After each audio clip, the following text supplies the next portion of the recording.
Si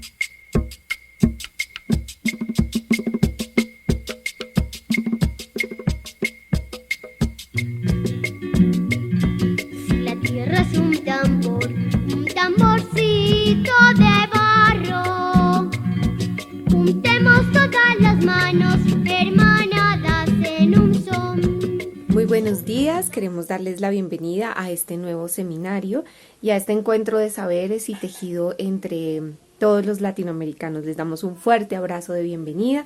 Hoy entrego mi mochila, una mochila que está dispuesta para seguir tejiendo saberes, experiencias y desde luego a nutrirse con las grandes experiencias de nuestras ponentes del día de hoy. Sean todos ustedes bienvenidos, un abrazo enorme desde Colombia.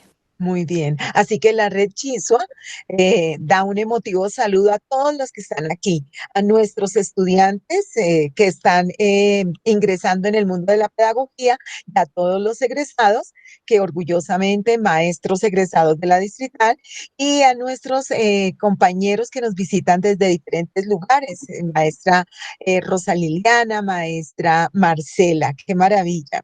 Ya les había contado la maestra Norma Paola Escobar.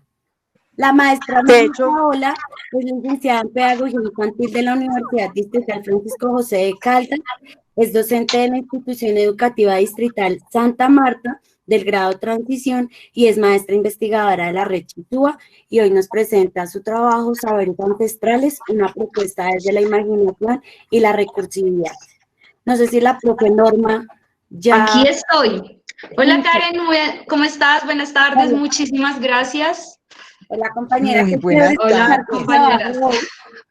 Súper bien, aquí muy feliz de saber que tenemos muchas compañeras también y compañeros que están desde la distrital, desde la distrital, alma mater, orgullosamente egresada. De verdad, como decías tú, Karen, es un orgullo ser egresada a la Universidad Distrital y genial poder contar con la participación de ellos hoy aquí.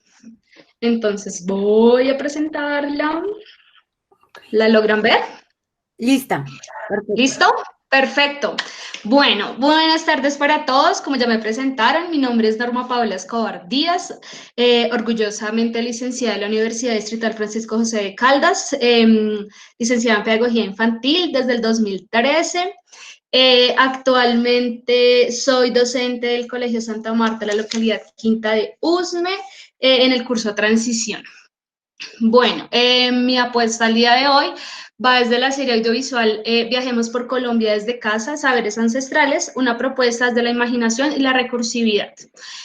Entonces, ¿qué queremos hacer? Digamos, ¿qué estoy proponiendo con esta presentación del día de hoy? Quiero contarles un poco de lo que hemos trabajado en la serie audiovisual Viajemos por Colombia desde casa, especialmente desde el espacio que tengo yo, que es el de saberes ancestrales. Entonces, bueno, la situación de pandemia nos enfrentó a retos y transformaciones. Es por ello que nace desde el trabajo en red la propuesta pedagógica audiovisual Viajemos por Colombia desde casa, con el fin de hacer un proceso de acompañamiento para la primera infancia que nos permitiera poder acercarlos y llevarlos a conocer los diferentes espacios y protagonistas de cada rincón de nuestro maravilloso país. Entonces, desde la red conformamos un equipo de docentes de diferentes colegios que tenían el mismo objetivo, crear contenido para los niños y niñas en esta época de pandemia.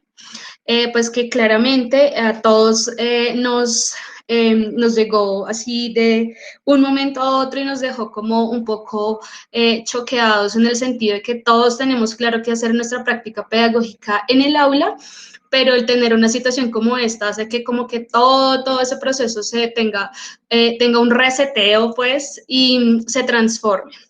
Entonces, es desde allí donde desde la red Chisua se toma esa propuesta para iniciar este maravilloso viaje.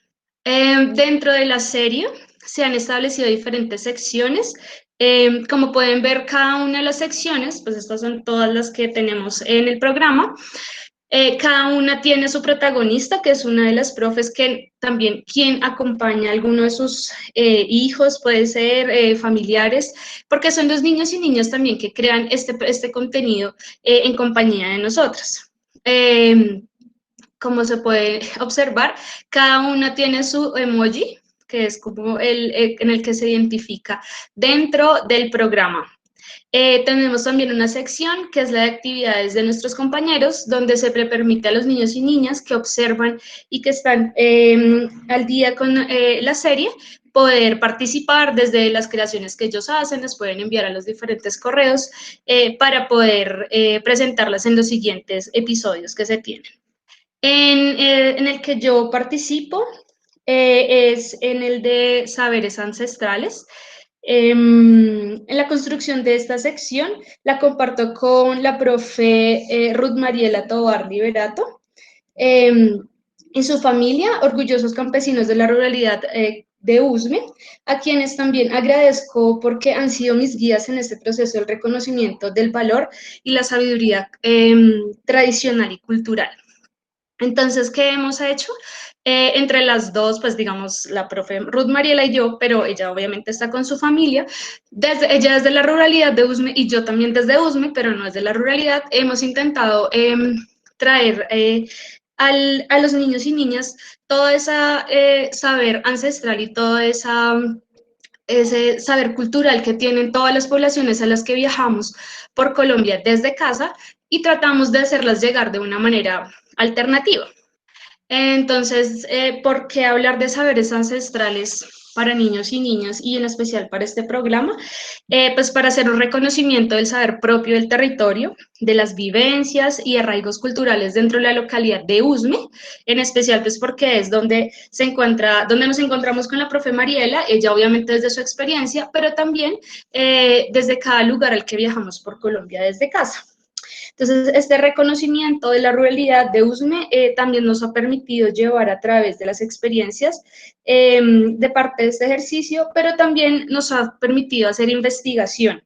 Y esto ha complementado el proceso de crear el contenido para la sección, pues porque claramente hemos realizado programas en los que hacemos todo el trabajo desde la ruralidad de Bogotá, pero también hemos viajado a otros lugares de Colombia que nos ha permitido como profesionales también entrar a ese proceso de investigar y de crear el contenido para los niños y las niñas.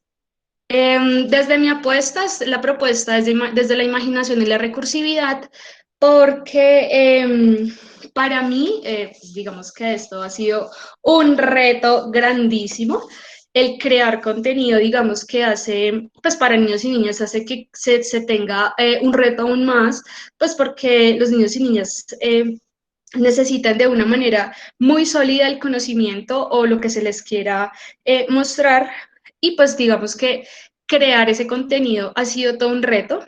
La mayoría de mis compañeras lo logran hacer en sus casas con sus hijos o sus niños cercanos.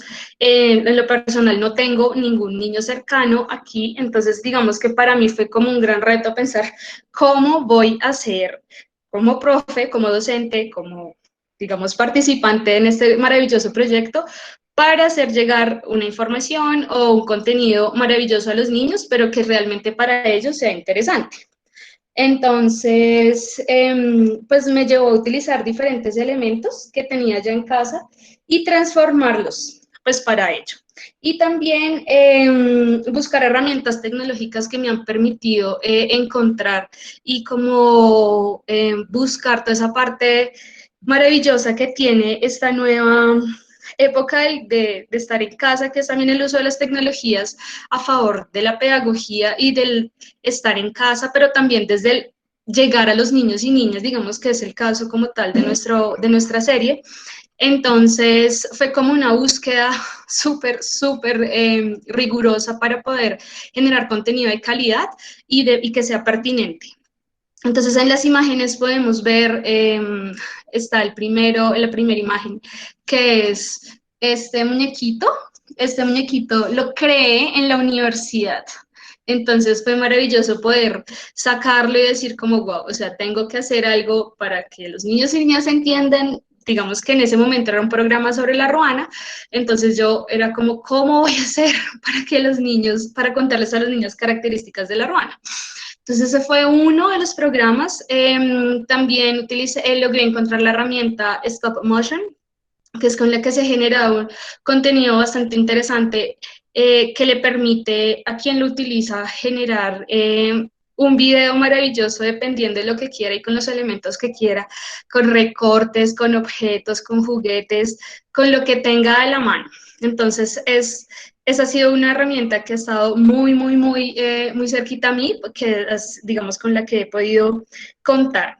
En esta imagen del medio también he logrado tener momentos con la profe Mariela en su ruralidad, que ella es de su sabiduría, ella y su familia me han compartido y hemos podido generar también otra serie de contenido, creando historias, cuentos para los niños y las niñas, para que logren adentrarse un poco a todo lo que es las agrupaciones indígenas muiscas. Entonces, esa es una. Y aquí en el lado derecho fue una, ya después de mucho tiempo de haber creado algún contenido, es una sobrinita lejana que vio ya los contenidos del programa y le pareció maravilloso ver que otros niños podían jugar, podían crear y podían mostrarle a otros niños lo que hacían. Entonces ella súper amablemente dijo, yo quiero hacerlo contigo. Entonces también fue muy chévere poder contar con Verónica. Entonces les contaba sobre mi amigo Sigfredo, lo creé en la universidad en una materia en noveno, octavo semestre, y lo tenía guardado realmente entre mis cosas, y cuando me llega el reto de crear un contenido que le dijera a los niños cuáles son las características de la ruana, pero que no fueran pues un video extremadamente aburridor, nada, pues salió este personaje a mostrarle a los niños y niñas cuáles eran las características y para qué podía servirnos la ruana. Entonces, desde lo personal fue pues muy significativo que algo que en el momento creé hace muchos años, sí, solamente por una materia en el momento, que todavía lo guardaba porque me pareció que fue muy bonito y lo quise guardar y que me sirviera en mi práctica pedagógica ya desde lo profesional, me pareció maravilloso también, pues porque trae mucho de lo que esencialmente uno como estudiante quisiese hacer, ¿no? Digamos que cuando uno está en la universidad y le ponen retos de crear, de hacer, de imaginar, a veces uno sencillamente dice, ay, solo es esto acá en la universidad porque me tocó una materia, pero uno no sabe en qué momento realmente le va a tocar sacar toda esa recursividad y todo ese material que en algún momento creó para poder generar contenido de interés para los niños y las niñas. Claramente el docente, pues lo digo en general, pero en mi caso el docente de educación inicial tiene un gran potencial de imaginación y de creatividad, pues porque manejamos todo el proceso de los niños y niñas más pequeños, ¿sí? Donde ellos se mueven desde la imaginación y la fantasía, entonces es maravilloso poder también partir desde ese punto para poder llegarles a ellos. Este es un ejemplo, un pequeño ejemplo de uno de los videos que realizamos, bueno, que se realizó con la herramienta de Stop Motion. Entonces, es una locura porque con la profe Mariela era encontrar un empalme perfecto, hacer un empalme perfecto entre lo que ella desde su ruralidad logra contarnos y se logra recrear desde su ruralidad y lo que yo desde mi casa logro hacer. Sí, entonces, digamos, era poder generar ese contenido de una manera como muy empalmada, por así decirlo, para que no se viera como cortado lo que la profe Mariela hacía allá y lo que yo lograba hacer desde mi casa. Entonces, con la profe Mariela, por ejemplo, este video hablamos en un momento, en uno de los capítulos, fue sobre los frutos que hay y que se generan en los diferentes rincones de nuestro país, en este caso era desde la ruralidad. Entonces la profe nos contaba cómo era el proceso de las moras. Ella hacía todo el proceso de recoger las moras, de mostrar cómo son las plantas, y lo que hacía yo desde este lado era crear una receta con las moras. Entonces, pues este es este es un ejemplo, voy a mostrar solamente una parte. Porfa, me cuentan, es que no sé si se ve. Gracias. Sí, se ve perfecto.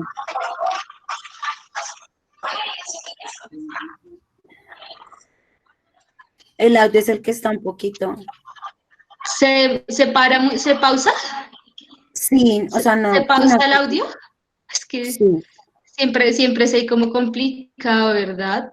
Les voy a mostrar solamente desde la parte que se crea con el stop motion, pues para que logren tener presente cómo es esa parte, pero voy a dejarlo sin audio, ¿será?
Bueno, digamos que ese fue el contenido que se hizo, por lo que hablábamos de las moras. La profe Mariela hizo en su casa en compañía de su familia una mermelada de moras.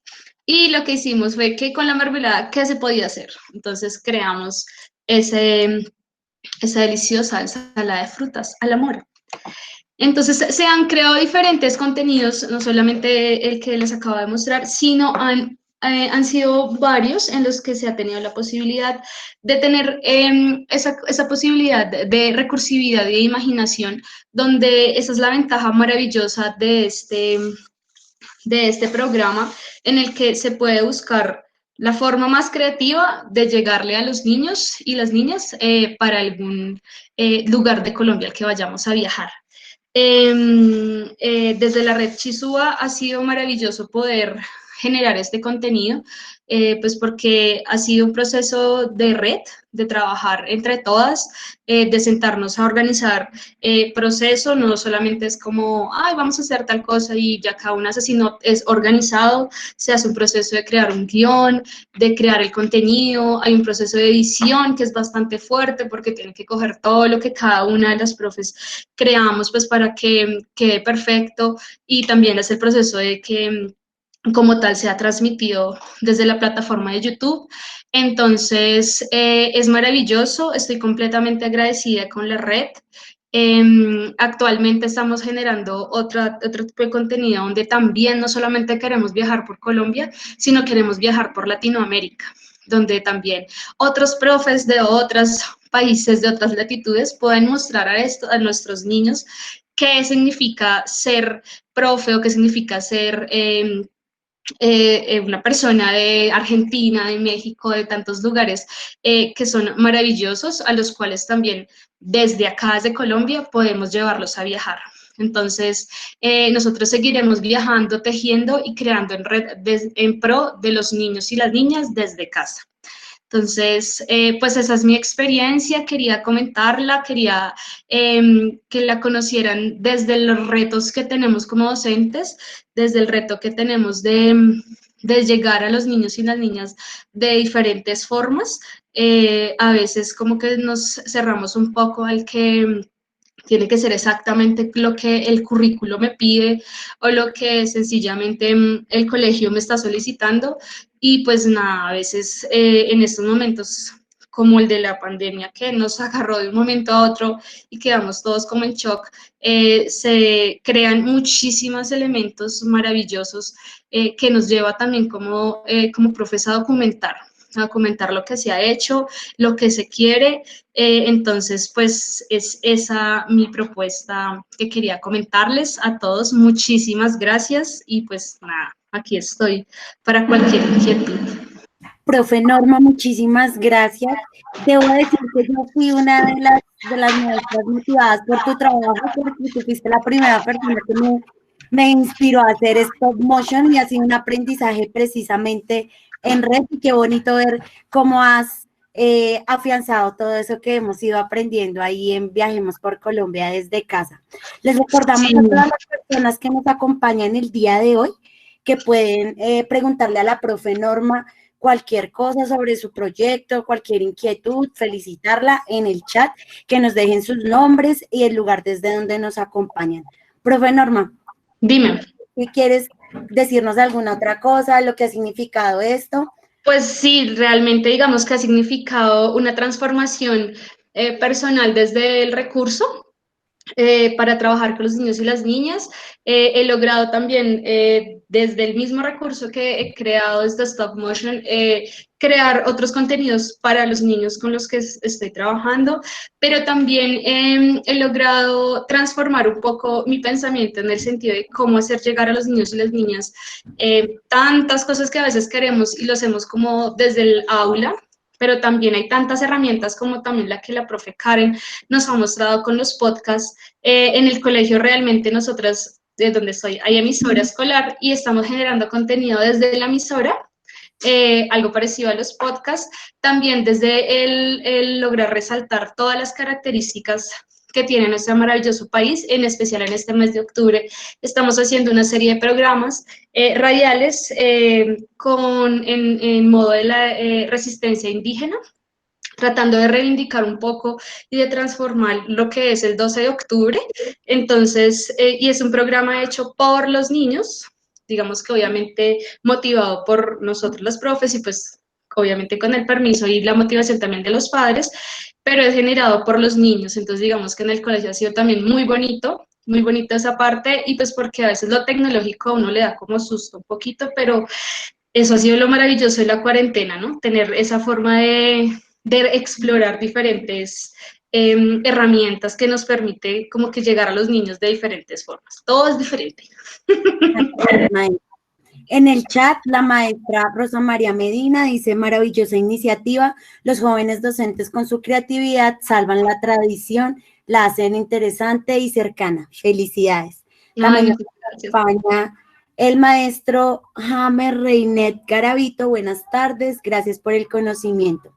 Elsa Tobar Cortés, saberes ancestrales. Muy bien, claro, la maestra que cooperó en esta experiencia tan importante. También es compañera nuestra en la red. Ajá. Sí, ha sido un trabajo maravilloso con la profe Mariela, pues porque ella en sí, ella como tal, ella es campesina y su familia es campesina de las veredas de la parte rural de aquí de Usme. Entonces, digamos que ellos han sido mis maestros, pues porque una cosa es lo que yo desde la parte de la ciudad y todo quisiese hacer, pero otra cosa es lo que ellos viven y lo que ellos desde su sabiduría me logran compartir a mí. Y digamos cómo nosotros desde esa parte y desde esa apuesta también hemos hecho un proceso de investigación, porque claramente ella sabe y comprende todo lo que tiene que ver con USME, y toda la ruralidad de Usme, pero nosotros hemos hecho viajes por Colombia desde casa a otros lugares en los que claramente no vivimos, no tenemos quien nos pueda dar como las características, entonces vamos al proceso también de indagar, de investigar, de hacer proceso de búsqueda de información, pues para poder generar esos contenidos y que no lleguemos como también como a ir en contra de lo que hay en la comunidad. Sí, pues porque también es muy complicado llegar a decir, no, es que desde acá decimos que en Valledupar hacen tal cosa, pues porque sí, no, o sea, eso es un proceso investigativo que como docentes también hacemos para que sea algo real, información también que sea específica, que llegue a los niños y las niñas. Bueno, maestra Norma, le pregunto a la profe María Elena si continuamos con nuestra siguiente compañera y hacemos la ronda de preguntas para la profe Norma al final de la presentación de nuestra siguiente Invitada. expositora. Gracias, Karen. Muy amable. Felicitaciones, maestra Norma, por esa exposición tan bella y tan motivadora para todos nuestros estudiantes de la Universidad Distrital y todos aquellos maestros también que nos acompañan desde diferentes regiones.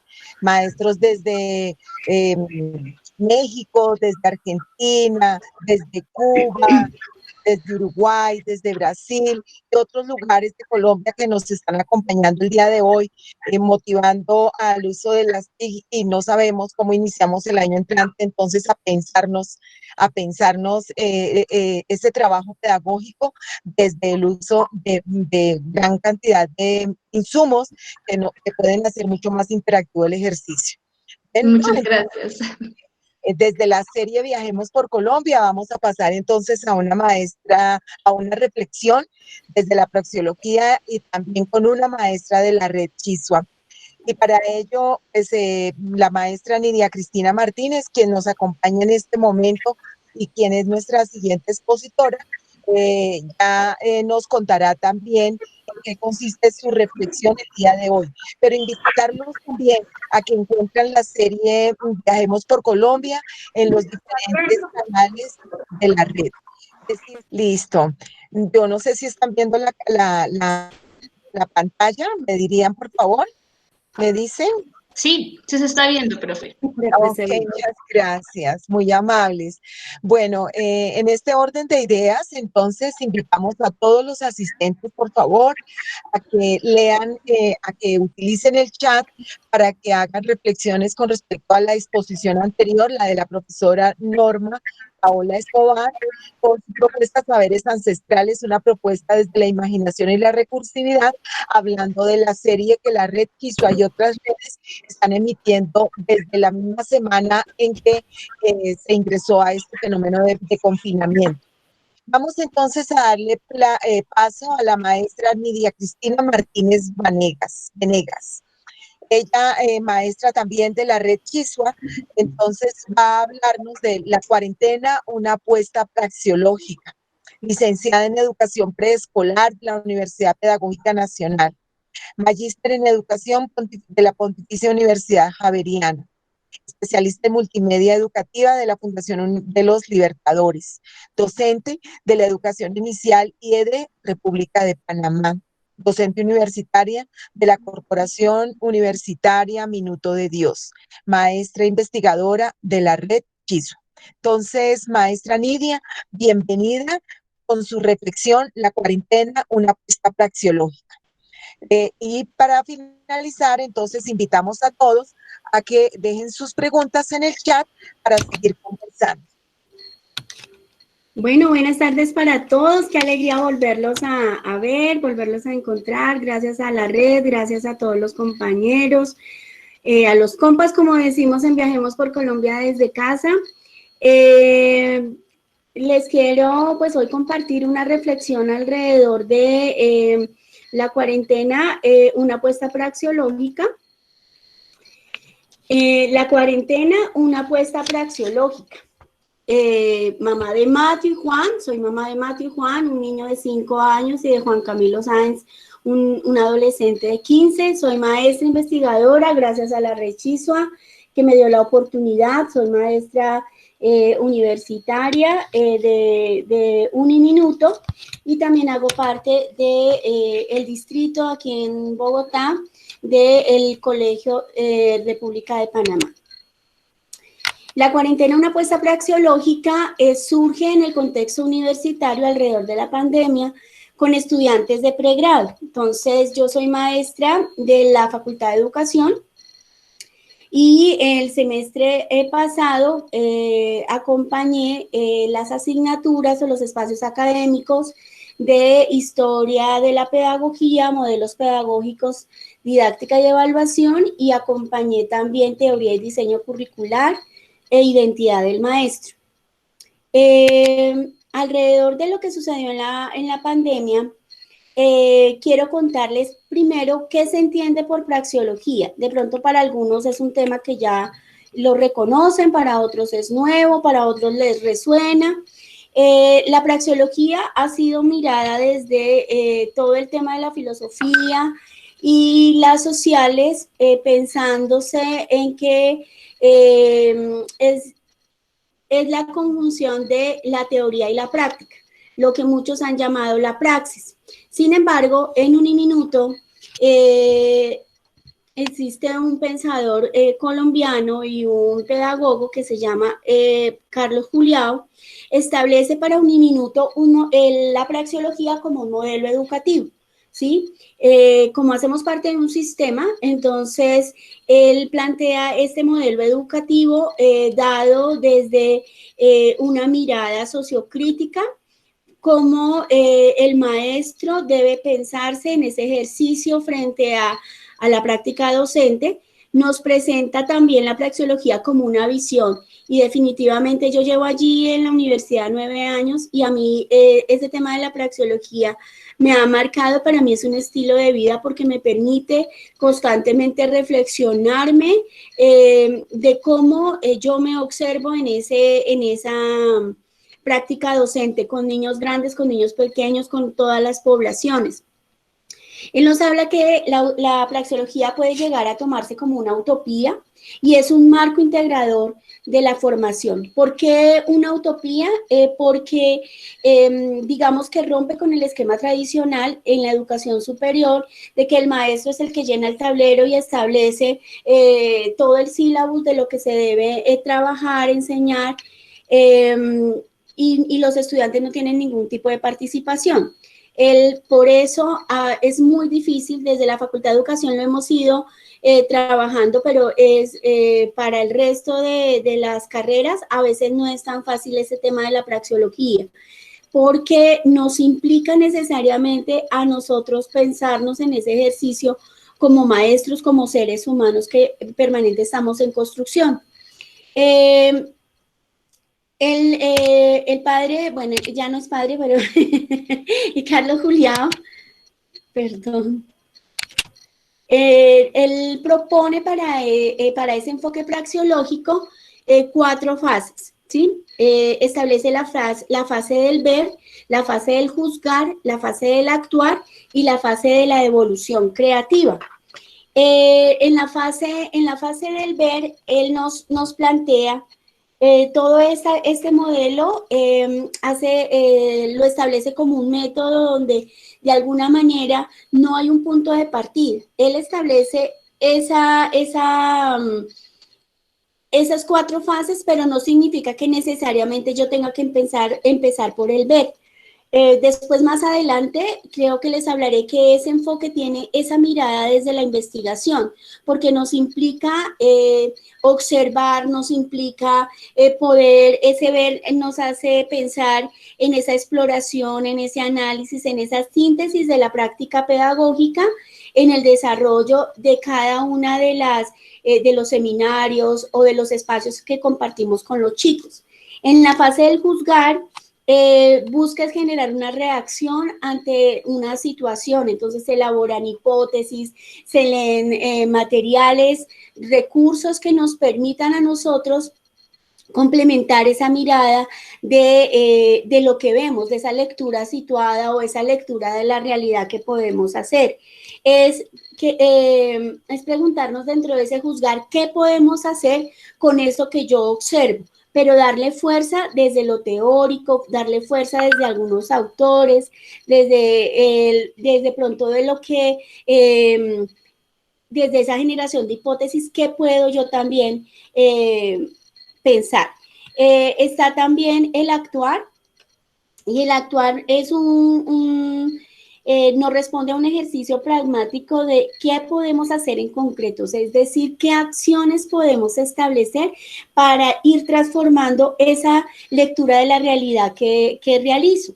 Y la devolución creativa, que es una reflexión de esa práctica, es finalmente lo que gané, lo que aprendí, lo que siento que puedo dar cuenta, que me parece valioso. Carlos Juliao, él es un académico que nos señala que la praxeología responde a un proceso cognitivo de realización personal y a la investigación. Ahí en la universidad establece unas competencias dentro de ese modelo, que son las competencias profesionales, la responsabilidad social y el desarrollo humano. Permítanme que voy a aprenderle a los que ya no los veo. Perdón. Gracias, perdón. Tiene una mirada humanista, responde, como les decía, a romper con ese paradigma de la escuela tradicional, donde es pensar en unas condiciones óptimas de reflexión de la práctica docente. Él de alguna manera, y de lo que yo he aprendido, es que la praxeología no está de afuera hacia adentro, sino es de mí, de lo que yo soy y de lo que puedo interpretar, de lo que puedo, está todo el tema de creencias, todo el tema cultural que yo tengo y que puedo de alguna manera empezar a mirar afuera con una nueva lupa. Habla también de que es una mirada de la educación a nivel social, donde yo miro que eso que yo realizo tiene una responsabilidad con el otro, ¿sí?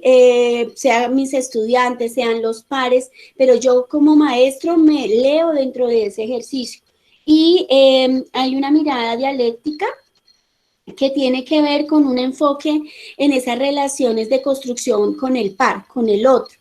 De unas acciones puntuales frente a cómo yo construyo a través del círculo de la palabra, que lo realizo con los chicos también grandes en educación superior, que a ellos les cuesta mucho romper el esquema de las filas o solamente el círculo, pero distante. Entonces, en ese escenario yo he tratado de invitarlos siempre a círculos donde nos integremos todos, incluyéndome, y que nos sintamos más cercanos. Un poco también se une con esa pedagogía del amor que les contaba la semana pasada, porque es definitivamente, si no creamos un clima de confianza, sean chicos grandes o no, si no creamos ese clima, pues hay algo que nos aleja, y es precisamente la no conexión. En esa dialéctica es poder hacer, yo lo he trabajado con ellos en comunidades de diálogo, donde establecemos esos grupos que empezamos a dialogar frente a preguntas que los mismos estudiantes realizan de sus propias vidas, del ejercicio como en la formación como futuros maestros.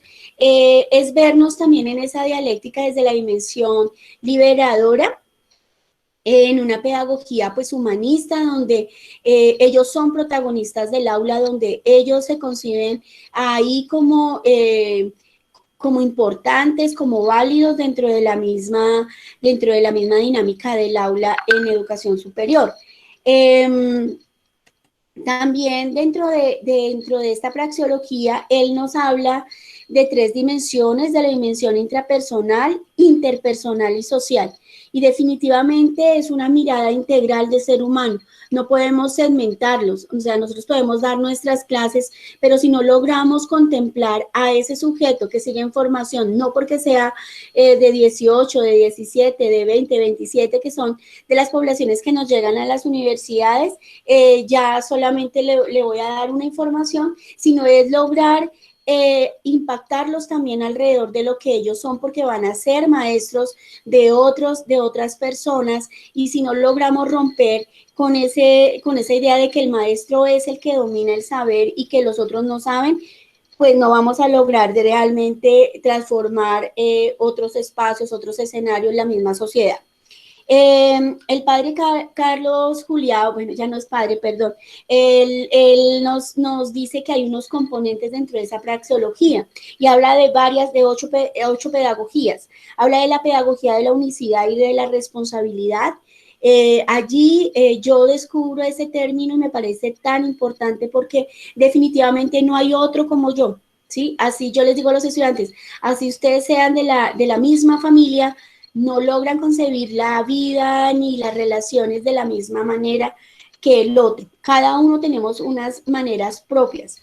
También está la pedagogía de la alteridad, donde permitimos reconocer a través de esa praxeología la diferencia y la diversidad de lo que es esa otredad. Está la pedagogía de la participación, donde en esa misma participación los chicos deben lograr, pues, digamos que es una apuesta desde lo praxeológico a esa autonomía. Yo no actúo porque me digan que tengo que hacerlo de esa manera, sino porque dentro de esas libertades también yo me la juego a hacer.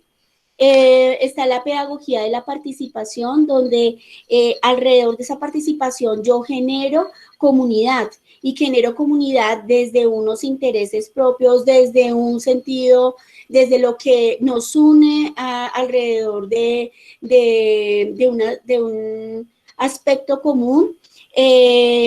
También cómo podemos ser aprendices de otros, ser enseñables, estar dispuestos a estar abiertos a nuevas posibilidades, a nuevas miradas. Está otra de las pedagogías que él nos señala, es la pedagogía de la concientización, donde en esa pedagogía de la concientización es una mirada crítica sobre los conocimientos que tenemos, sobre las creencias y sobre los valores.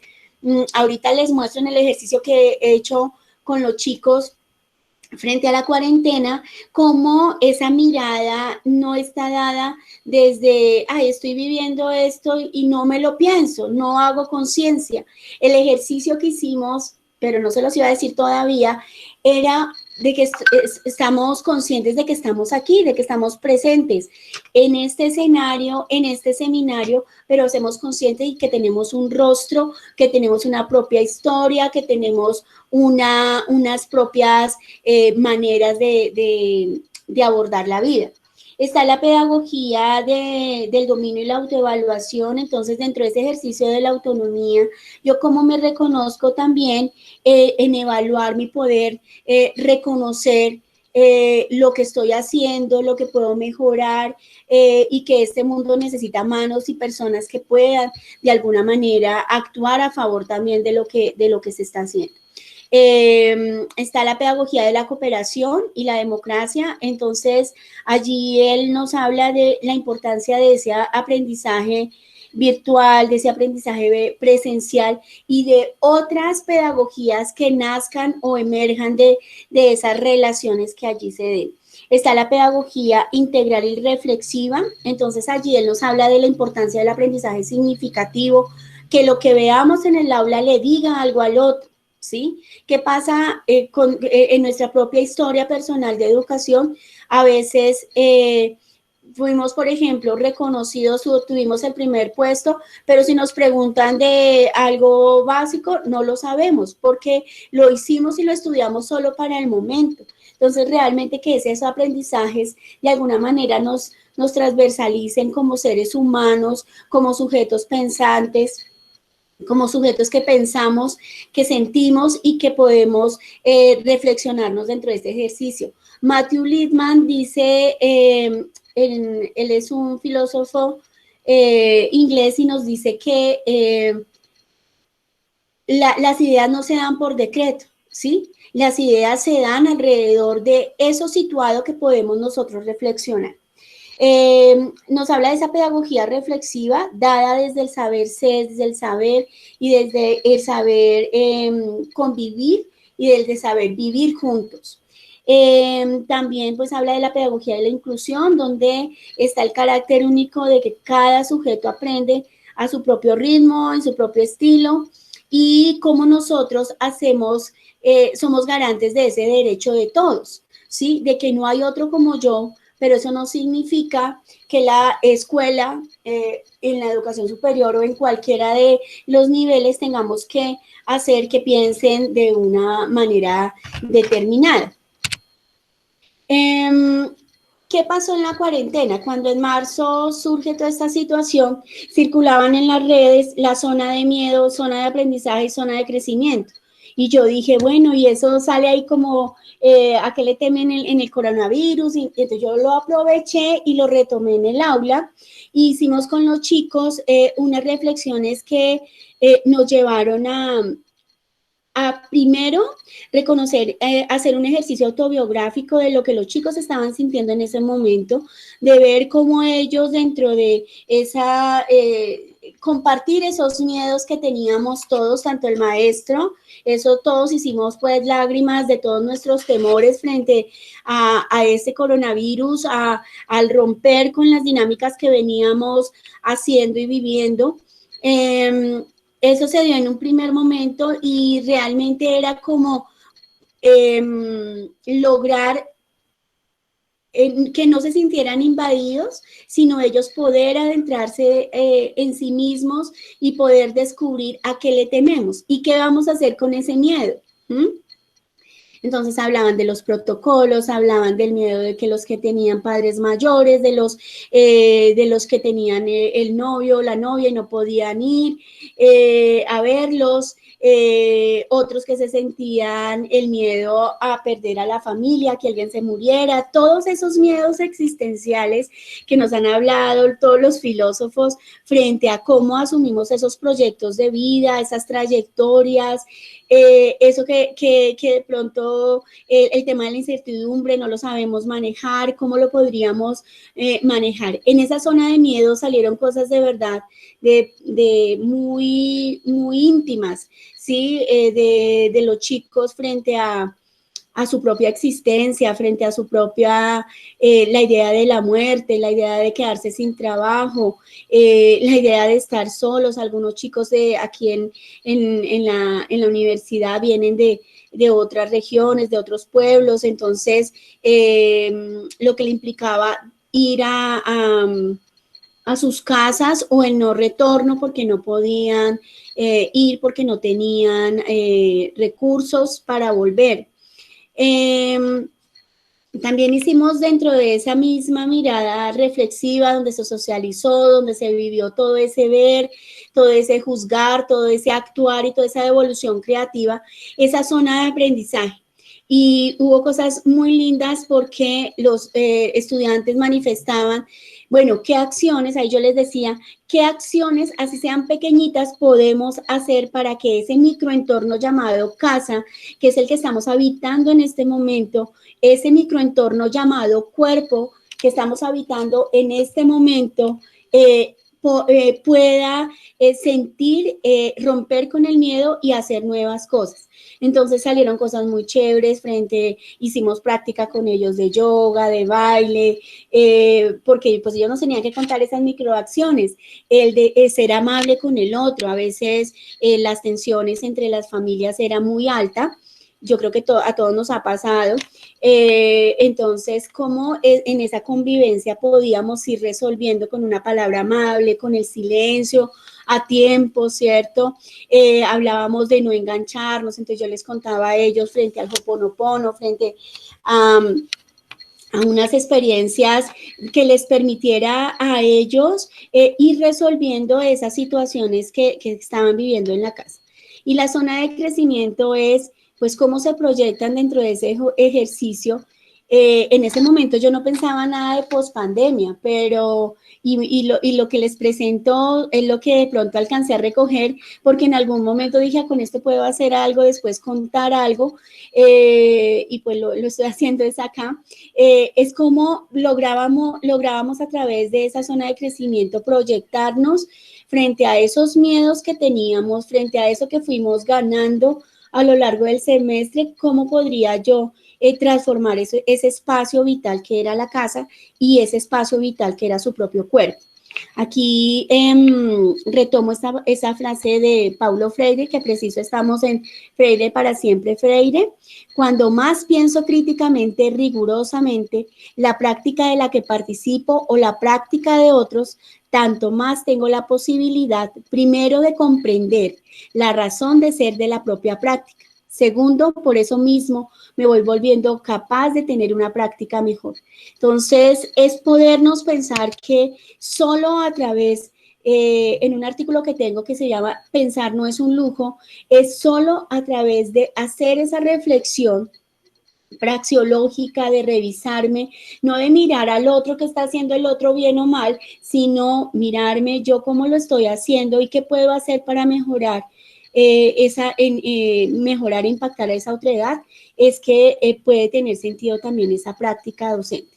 Entonces, dentro de la fase de ver, fue ver los miedos, están dados en qué niveles, qué sienten, cómo se sienten, hicimos talleres con ellos, charlas, algún chico creó un rap, no lo guardé porque no caí en cuenta, pero es esas otras lecturas. Otro que no tenía muy buena ortografía se arriesgó a escribir, y digamos que es eso, cómo vamos aportando a esas otras competencias sin decir, vamos a leer este libro para que ustedes recojan estas ideas y entonces yo les evalúo si lo repitieron, no lo repitieron, lo hicieron bien, sino era dejarlos expresar desde donde ellos quisieran presentar sus reflexiones.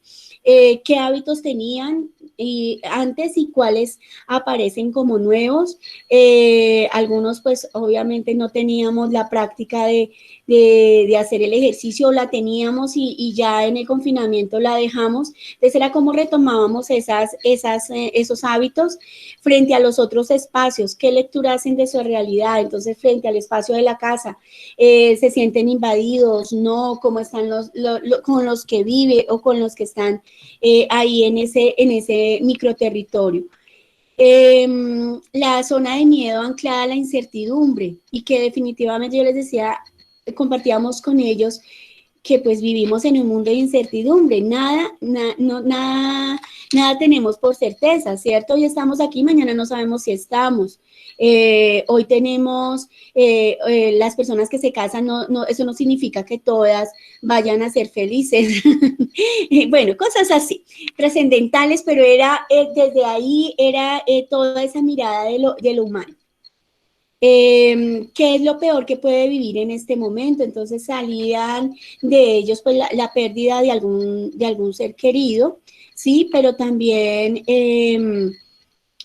de ellos mismos, de verse en ellos sin proyectos realizados dentro de lo que ellos tienen pensado. La fase del juzgar está anclada a esa zona de aprendizaje. Entonces, la pregunta por lo que ha podido aprender de esa situación, qué de positivo hay en esto, qué observa en ellos mismos, en los otros, qué experimentó como ser humano. Trabajamos alrededor del Ho'oponopono, de una propuesta de Mabel Katz sobre cómo no engancharnos, cómo soltar y confiar. También de ellos salían ideas de conspiración de los poderosos frente a todo este tema del coronavirus, y era escucharnos, yo creo que era hacer catarsis alrededor de todo eso. Eso hace parte de los trabajos, se los quería leer, pero por temas de tiempo. Pero, por ejemplo, en la devolución creativa, voy a tomar esta frase, este texto de una estudiante de Gina Lazo. Dice, una de las acciones que puedo lograr para transformar mi microentorno es como, a pesar de que uno trabaja, hay que apartar un tiempo para poder estar con la familia. que por más importante que sea su trabajo, también le he propuesto a mi familia, que es mi hermana, que trabaje desde casa, que nos lavemos las manos, que cada vez salgamos y volvamos a entrar a la casa aplicándonos el splash de alcohol en los tenis y en las manos, usar el tapabocas. Casi todos los días tratamos de tener la casa limpia y todo es por un bien común. Entonces, bueno, ahí hay varias cosas que uno podría rescatar. Está la fase del actuar, entonces en esas acciones que podemos hacer, entonces unos ejercicios a nivel de esa resiliencia, que es hacer conciencia de la situación y de cómo nos adaptamos a ella, de unas acciones que alrededor del Ho'oponopono hicimos frecuencia cero, que es también un poco el ejercicio de tocarnos la cara y hacer conciencia en ese presente y no pensar en nada más, sino que me estoy tocando la cara, que estoy tocando mis ojos, no estoy ahí hablando de que estoy sintiendo que se me olvidó pagar la estufa, sino es podernos conectar desde ese presente. La exploración de microacciones, entonces mirar, por ejemplo, había un chico que tenía una pugna terrible con su padre, entonces después con el ejercicio yo no le decía, ve y le pides perdón o dile que te... No, sino en el mismo ejercicio ellos compartieron eso, era desaprender frente a muchas cosas que teníamos en la normalidad y volver a ajustarnos a vivir esta nueva realidad.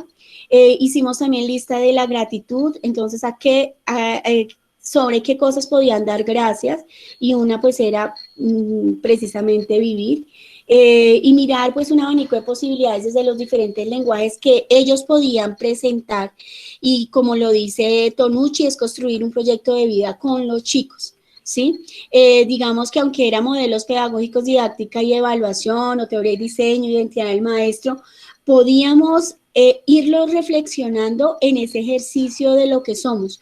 Cuando tengo en cuenta al estudiante, su historia, lo que a él está moviendo, nos damos la posibilidad de que ellos se piensen como futuros maestros para abordar esas aulas. En la fase de evolución está pues esa socialización que hicimos, libremente lograron hacer ejercicios de rap, de composición, de poesías, de textos pues relatos, narrativas, y pues como lo dice Tonucci también, la escuela que se vuelva una plaza de encuentro. Y ese encuentro, aunque no lo podíamos hacer virtual a través del círculo de la palabra, de la asamblea, de las comunidades de diálogo, lo hicimos alrededor de esa virtualidad. Ustedes saben que generalmente los chicos no prenden las cámaras y ahí se arriesgaban un poco a visibilizarse. Ahí está uno de los ejercicios también. Gracias, pensar no es un lujo, es una oportunidad que se da en la otredad. Gracias, gracias.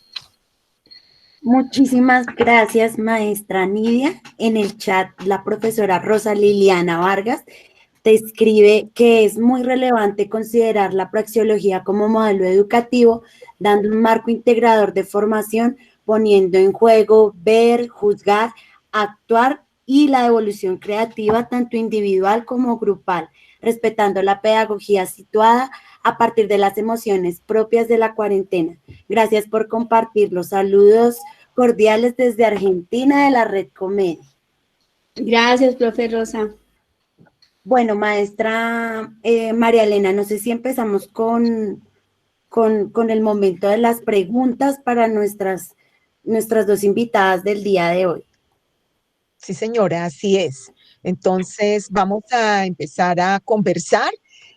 Cada una de las presentadoras de las presentaciones de hoy, de Norma y de la maestra Nidia, ha dejado una serie de reflexiones en el chat que quieren compartir con ustedes, todos los asistentes. Entonces, invitamos a Nidia para que por favor revise el chat y vamos a iniciar con la maestra Norma.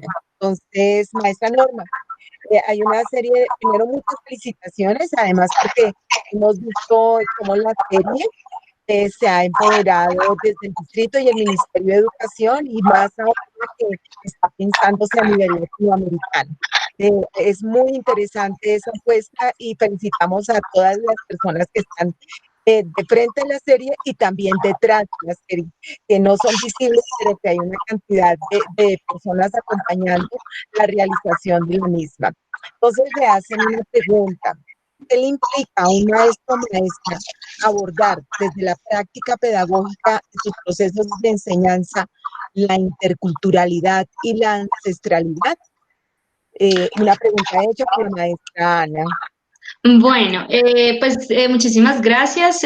Pues como lo hemos dicho, ha sido un trabajo en red, en comunidad, que nos ha permitido llevar todo este maravilloso trabajo a los niños y niñas. Y bueno, ¿qué implica para el docente? Pues implica primero investigar, porque no se le puede llegar a los niños y niñas con información o datos que uno cree que son, sino realmente con datos que son creíbles, que los niños que a medida que vayan creciendo los tengan claros, sino que de un momento a otro se den cuenta que no era real. O sea, a veces el maestro tiende, como que el niño a veces pregunta y el maestro tiende como a dar información porque sí, para no quedar como, no sé, pero sencillamente es el investigar, es el tener claro lo que queremos que los niños y niñas entiendan, además porque los niños y niñas son voceros de la tradición y la cultura. Y pues que ellos logren comprender lo que culturalmente viene en nosotros y según los espacios geográficos y la tradición de cada uno, pues es muy importante para que él también después pueda tanto comprenderlo y respetarlo, como poder compartir esa información con otros. Pues eso es como lo que le apostamos. Gracias, maestra Norma. Igual vamos entonces en esa misma línea a compartir las otras dos preguntas. Las armamos en bloque para que pueda desarrollarlas, ¿no? Entonces, una pregunta es: ¿cómo ha sido el proceso de conocer otros saberes y aprendizajes desde otros contextos por parte de los niños y las niñas? Y también nos preguntan cómo nos puede contar un poco más en detalle sobre la estrategia de Stop Motion. Ok, listo. Bueno, ¿cómo ven los niños esa información o esa toda la parte de ancestralidad que conocen de los territorios a los que viajamos? Pues digamos que les parece muy interesante. Digamos que llegan a estar fascinados como el saber que de aquí en Bogotá o en su ciudad natal se hace una serie de cosas culturalmente ya establecidas y que en otros lugares, que a pesar que son parte de Colombia, se cambian totalmente, ya sea en la costa, en la Guajira, donde sea. Digamos que para ellos causa gran impacto saber que no solamente lo que ellos hacen es real o es lo único que se hace, sino que en diferentes espacios se transforman esos hábitos, se transforman esas características culturales dependiendo del espacio. Esa es la de la primera. Y la segunda, el stop motion, bueno, digamos que es una herramienta que es de trabajarle, pues digamos, bastante, pero es súper chévere. Digamos, uno la puede descargar, uno descarga la app, así, stop motion, y lo que hace es, digamos, para poder manejarla de una manera que sea súper chévere, es tomar muchísimas fotos. Digamos que para generar el video como el que les compartí de las frutas, fueron más o menos 800 fotos que se tomaron. Entonces lo que hace es que la app te permite tomar las fotos, entonces desde ahí mismo la tomas, pero para cada movimiento que le vas a hacer al objeto, entonces le tomas una foto a cada movimiento, pero el movimiento debe ser muy despacio, ¿sí? Para que después, cuando corra todo el video, se logre ver así como esa progresión. Entonces, digamos, el banano, entonces he colocado el banano todo puestico, pero después se corre un poquito, otro poquito, y entonces cada poquito es una foto. Entonces, un poquito, una foto, un poquito, una foto. Que si le vas a quitar la cáscara, entonces le quitas un pedacito de cáscara, una foto, un pedacito. Entonces, digamos que es de tomar muchas fotos de cada pequeño movimiento para que a la hora de generar todo el video se vea mucho mejor el proceso de movimiento de los elementos. Y lo que te digo, digamos, los chéveres que uno puede imprimir, puede recortar, puede con muñequitos, con frutas, con lo que quiera, y queda súper chévere. Y para los niños, digamos que realmente es como, qué bello, digamos, es como muy de, mi profe me lo hizo, por ejemplo, digamos, hice algunos para los niños porque estábamos viendo los números, si la familia del 0 al 9, entonces comencé a hacer uno con diferentes elementos y yo narraba. Entonces, al narrar, ellos también sienten que están cerca de su profe. Suena un poco extraño, pero digamos, por ejemplo, es que la que me habla es la profe. Entonces, ven que es algo interesante, pero también escuchan digamos, a la persona con la que realmente tenían el contacto en el colegio. Entonces, digamos que es muy bonito, es una herramienta maravillosa, y no solo desde lo académico, desde muchos otros aspectos se puede hacer y queda súper chévere. Se las recomiendo muchísimo. Muchísimas gracias, la profesora Norma Paola. Y antes de continuar con la maestra Nidia, a propósito de todo lo que tú decías de tu experiencia, había una reflexión que me parece muy importante que tengamos en cuenta, y era de Carolina Roncer, y ella decía en el chat que como estudiantes a veces no valoramos o desestimamos todas esas creaciones que hacemos de manera tal vez artesanal, primero porque puede ser un ejercicio de clase, o a veces creemos que esas pedagogías como que, o esas cosas son simplemente No. herramientas, pero pues es bonito todo lo que tú hablas de la potencia que tienen todos estos elementos para convertirse en estrategias didácticas completas con los niños, una capacidad creativa infinita. Sí, súper chévere. Yo también lo estaba leyendo y es real porque lo que dice es muy claro, y yo lo tenía pensado así en el momento en que creé mi muñeco. Lo creé porque me correspondió crearlo en una clase, pero lo guardé porque me pareció muy bonito y que realmente uno no le da la trascendencia que tiene al elemento, ¿sí? Digamos que y que ayuda muchísimo, y además también es respetar esa creación que como en ese momento como docente o como estudiante uno tiene, también para llevarla ya como tal al ejercicio del ser docente. Sí, digamos, a veces uno como que solamente lo minimiza, ¿no? Como, ay, no, eso ya no me sirve. Y uno en la universidad, pues, egresada de la distrital, de todo el proceso pedagógico y de creación que uno tiene, o sea, y uno tiene unas herramientas y unas alternativas maravillosas que a veces uno solamente ignora. Sí, como que, ay, sí, ya lo hice por pasar el semestre. Y no, o sea, uno después dice, ay, yo me acuerdo que esto lo hice en la universidad y esto me funcionó. Genial, ¿sí? Entonces, digamos que sí es rescatar ese proceso y ver que lo que haces como estudiante realmente trasciende cuando eres docente. Entonces, Así es, súper chévere. darle un sentido diferente a lo que elaboramos. Muy bien. Maestra Nidia, la pregunta que tenemos para ti es, ¿cómo la praxeología incide en el replanteamiento de la acción pedagógica de las y los maestros desde los ciclos iniciales? Una responsabilidad que tú también tienes todos los días. Bueno, frente a esa pregunta, la praxeología necesariamente se hila con el proyecto de aula. Entonces, en el aula yo he hecho praxeología alrededor de los proyectos de aula que se han dado, ¿sí? Porque nos lleva a ese proceso, a esas fases, y lo auno con la pregunta de la profe Marcela Fabiana, es podernos interpelar desde una mirada reflexiva frente a nuestra práctica. Cuando vemos que la práctica docente no está desde afuera, desde lo que yo hago, desde lo que hay afuera y que me dice a mí, sino de lo que yo puedo leer y puedo intervenir y puedo participar y puedo lograr que los otros participen dentro de empoderarse de las mismas sesiones, de las mismas clases. El proyecto de aula para mí es una mirada también frente a que rompe con el esquema tradicional y nos permite, si nosotros logramos contemplar a ese sujeto como un otro, ¿sí? Si logramos contemplar, centrarnos en ese sujeto como el centro de ese proceso de formación, donde el maestro participa como un mediador, como un facilitador, como yo lo llamo como un provocador de experiencias, de escenarios, de posibilidades, realmente podríamos lograr que esos saberes fueran dados de manera mucho más significativa para todos. No es fácil porque cuando uno llega a las comunidades institucionales, romper con el tema del currículo, de la malla curricular, de los indicadores de logro, de lo que ya se tiene, y de considerarse el maestro no como investigador, sino sencillamente como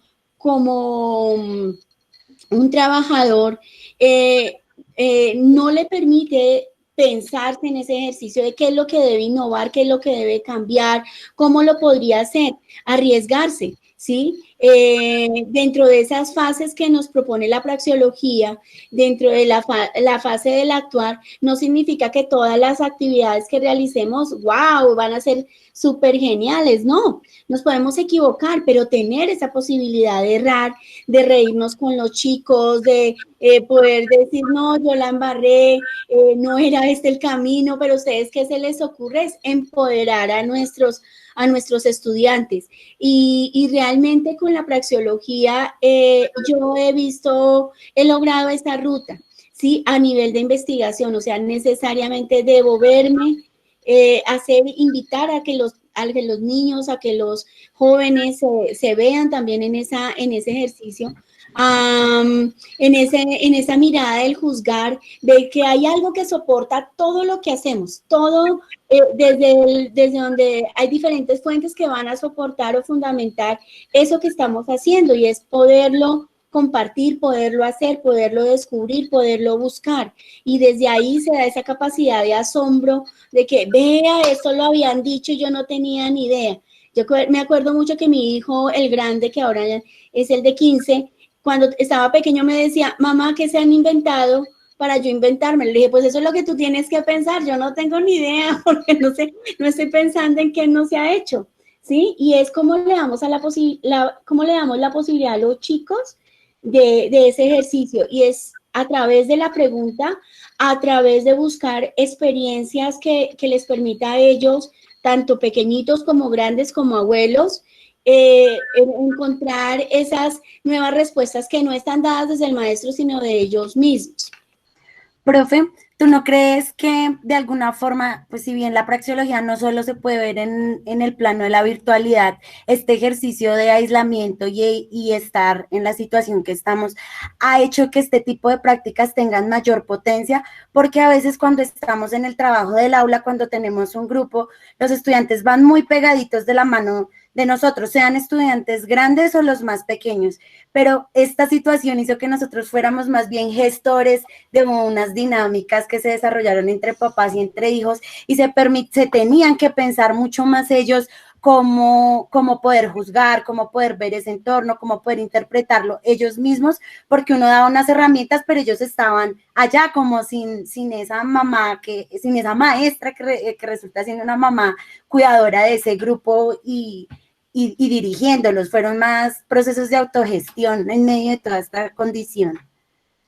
Sí, de las cosas que, por ejemplo, los chicos decían y valoraban del ejercicio praxeológico, porque ellos pues saben de la praxeología, porque desde el primer semestre se les está trabajando que es la praxeología, que es el sistema, que hace parte de Uniminuto, que es el modelo que nos atraviesa, pero cuando ellos no lo ven materializado, ¿sí? Ya cuando yo les visibilizo, mire, aquí hicimos esta fase de ver, ellos pueden encontrar que eso es real, que eso no está en el libro del padre Carlos Juliado, sino que realmente es posible verlo en el aula.